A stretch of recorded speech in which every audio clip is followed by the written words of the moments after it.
নাটকীয় পরিবর্তনের সুর বাজছে যুক্তরাষ্ট্রের অভ্যন্তরীণ রাজনীতিতে।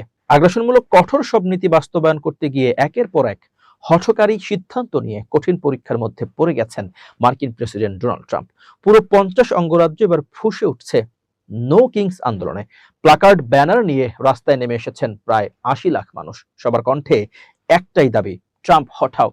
কাতার ভিত্তিক সংবাদ মাধ্যম আল জাজিরার এক প্রতিবেদনে জানানো হয়েছে, ডোনাল্ড ট্রাম্প দ্বিতীয় মেয়াদে দায়িত্ব নেয়ার পর এটি তৃতীয় দফায় দেশব্যাপী বড় আন্দোলন। বিক্ষোভের আয়োজকরা জানিয়েছেন, যুক্তরাষ্ট্রের 50টি অঙ্গরাজ্যের অন্তত 3,300টি স্থানে একযোগে একই সঙ্গে পালন করা হচ্ছে।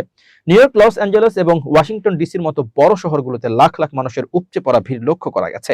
আমেরিকার পাশাপাশি সংহতি জানিয়ে রোম, প্যারিস ও বার্লিনের মতো ইউরোপের প্রধান শহরগুলোতেও এই আন্দোলন চলছে। তবে এবার আয়োজকদের মূল লক্ষ্য ছিল রক্ষণশীল ও গ্রামীণ এলাকার সাধারণ মানুষদের এই আন্দোলনে সরাসরি সম্পৃক্ত করা। এবারে তীব্র আন্দোলনের মূল কেন্দ্র হিসেবে বেছে নেওয়া হয়েছে মিনেসোটা অঙ্গরাজ্যের মিনিয়াপোলিস সেন্ট পল এলাকাকে। গত বছরের ডিসেম্বরে এই মিনেসোটায় অপারেশন মেট্রো সার্জ নামে এক কুখ্যাত ও অত্যন্ত কঠোর অভিবাসন বিরোধী অভিযান চালায় ট্রাম্প প্রশাসন।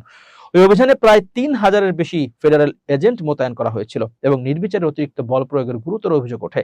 সবচেয়ে বেশি ক্ষোভের সৃষ্টি হয় চলতি বছরের জানুয়ারিতে, যখন এই অভিযানের সময় 2 নিরপরাধ মার্কিন নাগরিক নিহত হন। শনিবারের 28 মার্চ এই বিশাল সমাবেশে নিহত সেই 2 নাগরিককে শ্রদ্ধাভরে স্মরণ করা হয় এবং তাদের স্মরণে বিশেষ কর্মসূচি পালন করা হয়। এর আগে গত জুন ও অক্টোবর মাসেও দেশটিতে লাখ লাখ মানুষের অংশগ্রহণ নো কিংস বিক্ষোভ অনুষ্ঠিত হয়েছিল।